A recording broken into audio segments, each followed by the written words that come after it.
তখন শাপলারে ডাকছো, পিলখানারে ডাকছো, তৌহিদি জনতারে ডাকছো, যেই ক্ষমতায় গিয়ে উপদেষ্টা হইছো, এখন শাহবাগ মারাইতেছো, সাথে জাঙ্গিয়া রাখা হবে না।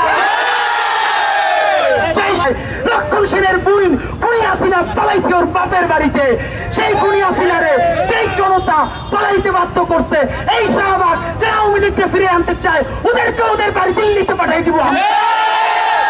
সুতরাং নতুন কোন রাজনীতি করতে চাও দুই শাহবাগকে নিয়ে, বাপের বেটা হয়ে থাকলে ফেসবুকে পোস্ট না দিয়া শাহবাগে আয়, রক্তের উপরে দিয়া, আমাদের বুকের উপর দিয়ে তো শাহবাগ মারানো লাগবে শুয়োরের বাচ্চা। আপনারা বলতে পারেন মূলধারার একজন মানুষ শুয়োরের বাচ্চা কেমনে বলে? আপনি ভাবেন আমার ভাইগুলোরে খুন খালি খুনকি খুনি করে নাই, রোজায় ধর্ষণ করতেছে, জঙ্গি মহিলা বাইরে ফেলতেছে, সাপ্লায় ডাম্পিং করতেছে, পিলখানায় শেষ করতেছে। আমি সেই খুনি, সেই শহীদ, আর আমি সন্তান। এতদিন আওয়ামী লীগকে নিষিদ্ধের কথা বলে নেয়, বলছে নির্বাচনী নিবন্ধন বাতিল করতে হবে। সব কথাটা কোন হত্যাকারী যেই দলের প্রধান সরাসরি হেলিকপ্টার দিয়ে গুলি করে মানুষকে মারতে দেয়, আওয়ামী লীগকে নিষিদ্ধ করতে হবে। আওয়ামী লীগকে নিষিদ্ধ করে আমরা ঈদ করবো ইনশাআল্লাহ। খতম কইরা, এই খতম মানে বাংলাদেশের রাজনীতি থেকে ওদেরকে বিদায় কইরা এই দেশ সেবাই খাবো ইনশাআল্লাহ। ধর্ষণের বিচারের জন্য দ্রুত বিচার ট্রাইব্যুনাল করে 90 দিনের মধ্যে শাস্তির ব্যবস্থা করতে হবে। যতক্ষণ না করা হবে বাংলাদেশের জুলাই জনতা ইনকিলাব মঞ্চের ভাইদের সাথে শাহবাগ অবস্থান ছাড়বে না। সুতরাং আমরা এখন আমাদের আবার অবস্থানে যাব, সবাই মিলে তৈরি করব।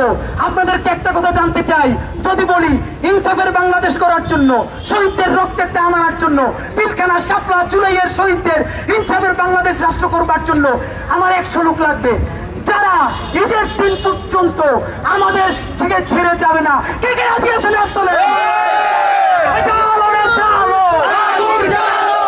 চলো চলো চলো রাস্তা না,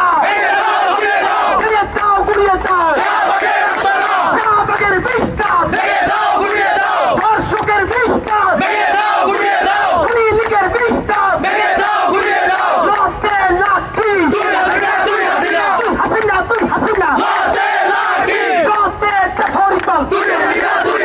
তুই হাসিনা তুই হাসিনা, শাহবাগী তুই হাসিনা তুই হাসিনা, শাহবাগী তুই হাসিনা তুই হাসিনা, তুই হাসিনা তুই হাসিনা, বাংলাদেশ বাংলাদেশ জিন্দাবাদ জিন্দাবাদ, ইনকিলাব ইনকিলাব জিন্দাবাদ জিন্দাবাদ, মুজিববাদ মুর্দাবাদ ইনকিলাব জিন্দাবাদ। সবাইকে ধন্যবাদ। সবাই আমাদের সাথে যারা থাকবেন, রিকশাওয়ালা ভাইয়েরা, ভ্যানওয়ালা ভাইয়েরা সেয়ারি করবেন। আমরা এখন এখানে সবাই বসবো, আপনারা সবাই চলেন, আমরা একসাথে বসবো। আল্লাহ হাফেজ। আল্লাহ হাফেজ। সবাই শান্তিপূর্ণভাবে যাবে।